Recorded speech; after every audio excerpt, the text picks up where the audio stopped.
Hey guys, welcome back to the Shipmate YouTube channel. This week we're talking all about one of the scariest things you can do online, overselling.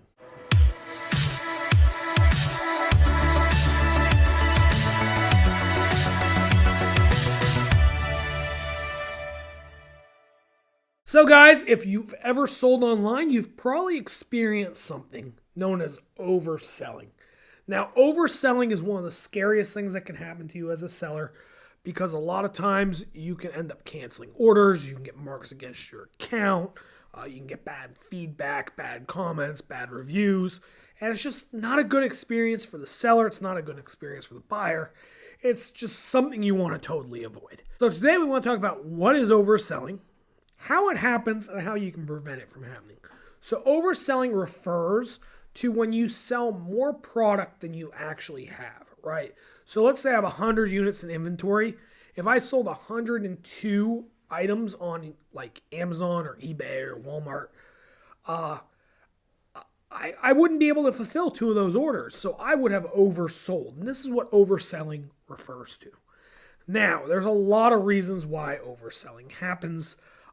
It can happen from discrepancies in case count. It can happen from poor inventory management. It can happen from synchronization between warehouse management system and your online store. Just any kind of data transfer. And a lot of different things. So what I want to talk about is really how you prevent this from happening. And what I recommend, and we're going to do a video on it, is setting a reserve quantity, right? So if I have 100 units, I don't want to sell all 100 units.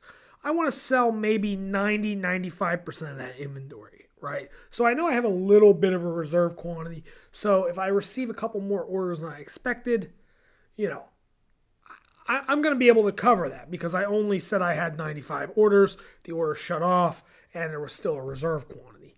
Now, the reason why you might need this, right, even with perfect inventory management, really the way I see this happen the most with professional sellers is with the synchronization of data. So for example, if you're using a WMS, that thing might keep track of your inventory continuously, but it's only pushing data out to the marketplaces every 5 to 15 minutes, even if it is continuous. And that's because these systems need to communicate. And because of that, you could be completely out of stock on Amazon, but still be showing inventory on eBay or Walmart for a few minutes. And this is where the most common overselling happens.